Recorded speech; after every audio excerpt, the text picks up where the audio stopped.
জানেন কি দেখতে অদ্ভুত এই ড্রিল বিট আবিষ্কার হবার পর কিভাবে শিল্পক্ষেত্রে এক বিশাল বিপ্লব তৈরি হয়েছিল?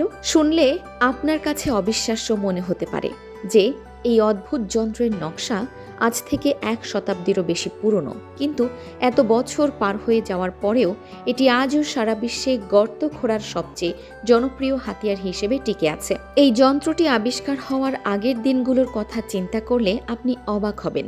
সেই সময়ে মাটির গভীরে গর্ত খোঁড়ার কাজ ছিল অত্যন্ত ধীরগতির এবং ব্যয়বহুল।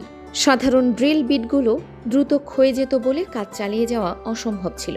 একটিমাত্র গর্ত খোঁড়ার কাজ শেষ করার জন্য শ্রমিকদের প্রচুর সময় এবং সম্পদ খরচ করতে হতো। কিন্তু মানুষের এই বিরক্তিকর সমস্যাটি চিরকালের জন্য বদলে যায় যখন হার্ড ইউজ সিনিয়র নামের একজন মেধাবী ইঞ্জিনিয়ার নতুন একটি উপায় বের করেন।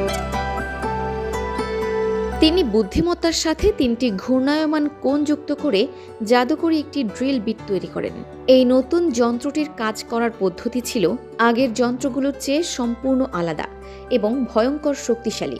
সাধারণ ড্রিল বিটগুলো যেখানে কেবল শক্ত পাথরকে কাটার চেষ্টা করত, সেখানে এই নতুন যন্ত্রটি তার প্রবল শক্তি দিয়ে পাথরগুলোকে রীতিমতো পিষে ফেলত।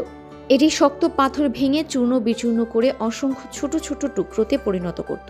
এই যন্ত্রটির আসল রহস্য লুকিয়েছিল এর অদ্ভুত নকশার গভীরে। যখন ড্রিল বিটটি মাটির নিচে প্রচণ্ড গতিতে ঘুরতে শুরু করে, তখন এর সাথে থাকা 3টি কোণ আলাদাভাবে পাথরের ওপর দিয়ে গড়িয়ে চলতে থাকে। ঘূর্ণায়মান প্রতিটি কোণ স্বাধীনভাবে পাথরের গায়ে একসাথে কয়েক ডজন, এমনকি শত শত জায়গায় অত্যন্ত প্রবল শক্তিতে আঘাত করতে শুরু করে। এত ভয়ঙ্করভাবে আঘাত করার কারণে মাটির নিচের শক্ত পাথরের গঠন আগের চেয়ে অনেক বেশি দ্রুত ভেঙে টুকরো হয়ে যায়। এই আঘাত এতটাই শক্তিশালী হয় যে কোনো পাথরই এর সামনে টিকতে পারে না। অত্যন্ত সাধারণ কিন্তু দারুণ বুদ্ধিমত্তার এই ধারণার কারণে গর্ত খোঁড়ার কাজ আগের চেয়ে নাটকীয়ভাবে অনেক দ্রুত হয়ে যায়।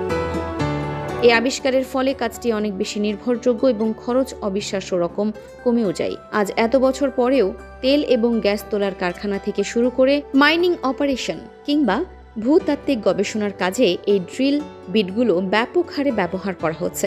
অবাক করার বিষয় হলো এর কিছু উন্নত মডেল পৃথিবীর পৃষ্ঠ থেকে প্রায় 6 কিলোমিটার 4 মাইলের বেশি গভীরে গিয়েও ঠিক একইভাবে ভয়ঙ্কর শক্তিতে কাজ চালিয়ে যেতে পারে।